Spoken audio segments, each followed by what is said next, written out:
Hello everybody, my name is Wes and welcome back. Because I have literally nothing else to film today, and I'm sorry for not posting yesterday, I kind of let myself be really unemployed yesterday as, it was Labor Day. I went out and hung out with some buddies as well as over the weekend. Um, let me know if you guys want to see like vlogs like that. I'm kind of considering it because I think that'll just be fun. Vlog while I'm out doing bullshit. But anyway, because it has crossed a little bit over the 1 month mark, to do an honest review of my motorcycle. Now, if you have no idea what this is, which I'm shocked if you don't, this is CF Moto. CF Moto is a Chinese manufacturer who actually builds their bikes and manufactures them in Australia and has them imported here. Now, the thing is, when it came to that, CF Moto makes 3 trims. You have this bike, not trims, but bikes. They have this bike, which is the 300 SS. They have the 400 SS, and then the 675 SS. Now, all of those also have an SR trim, but those are a little more rare, and they stopped making them for this year. Now, what I wanted to do is really go over what I like and really hate about this bike and my overall experience, because now that it's gone past break-in service, I've gotten a little more used to riding it, and it's put a few more miles on it from the last time I complained about it. I figured I should just give my full review of this bike. So let's do it. Alright. It sucks the fact that I have to talk so quiet just because the microphone is right in front of my face. That really does suck. Anyway, let's go over pros. Now, every time I talk about this bike, everybody probably asks, what are the pros of such a small bike? Like, what are the pros of this motorcycle? And usually I oftentimes say none. But actually, living with it for a little bit longer, I can tell you there's a lot of pros to it. One, TFT is actually really good. The actual display of the motorcycle, it's got a lot to feature. You can connect it to your phone and then have the phone connect to your headset to display calls, display music, and all sorts of that. This does not come in with built-in directions. That is only for the 400 SS model, which comes with built-in navigation from factory. A second thing is actually reliability. I know I crapped on this before, but I will explain now. My biggest issue when I first bought this bike was the fact that it was falling apart on me very, very frequently. But the thing is as I rode it more, it got better. It got way fucking better. The brakes work phenomenal now. Every time I fix something, it didn't break again. Been phenomenal. The headlights still work. The TFT I got to fix itself. But after I fixed it, it would work fine. Another pro I do want to say is speed.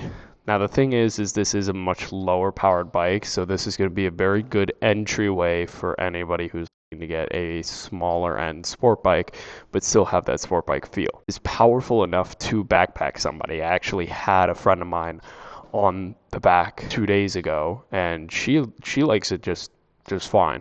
It's never been on a motorcycle, so I was like, hey, let me take you on mine before I get the S1K, because the S1K doesn't have a back seat. And so she was like, sure. And so we did, and we got caught in the rain, and it sucked, but you know what? We live and we learn. Now, in terms of cons, I really, really don't want to talk about this. One more pro I will point out is the locking wheels.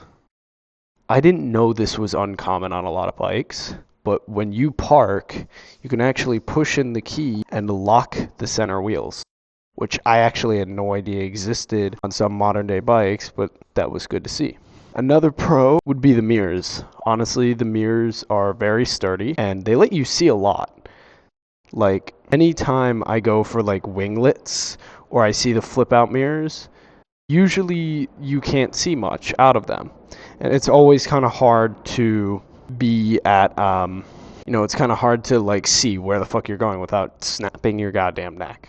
The last pro I will talk about is the exhaust note.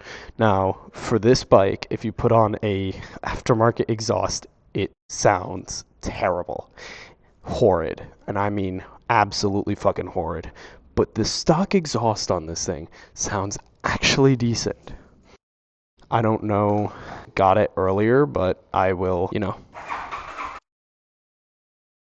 Oh yeah, I forgot about that. Oopsie.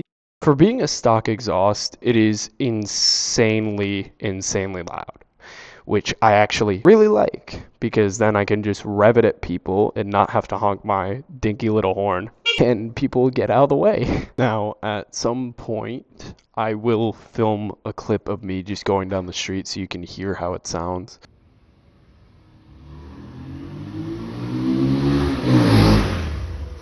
Whenever I literally just go by. Let's talk about cons. This is where I'm going to start to get some repetitive nonsense that you guys have heard me talk about before. Durability.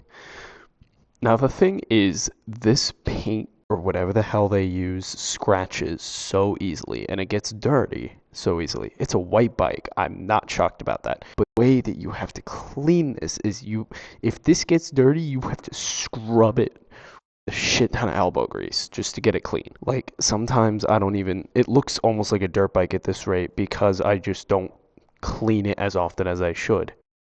And that's just because starter motorcycle really give two shits, but like also my clutch.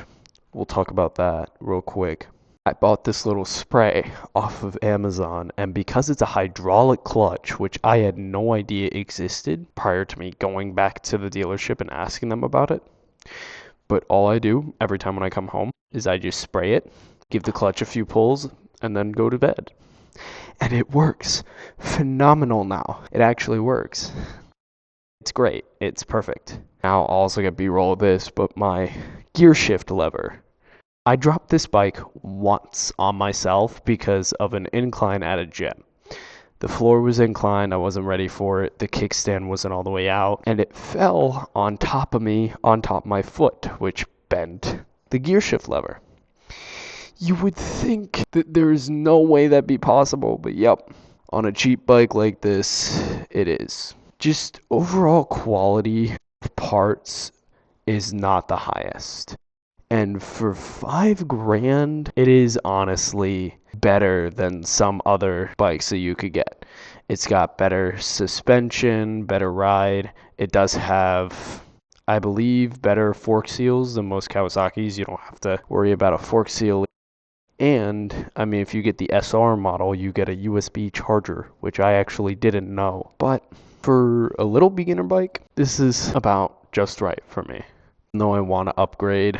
Wow, look at me being so blissfully unaware that my phone had overheated again. Happens every time I film a video. But I got my points across, thankfully, and it didn't take that long. Honestly, if I had to give a rating of this, it's not for everybody. It's definitely a very niche motorcycle. It's not going to be for literally every person. And I don't think it's an objective best first bike, but it's a pretty good one if you consider something a little more unique, a little more standout-ish.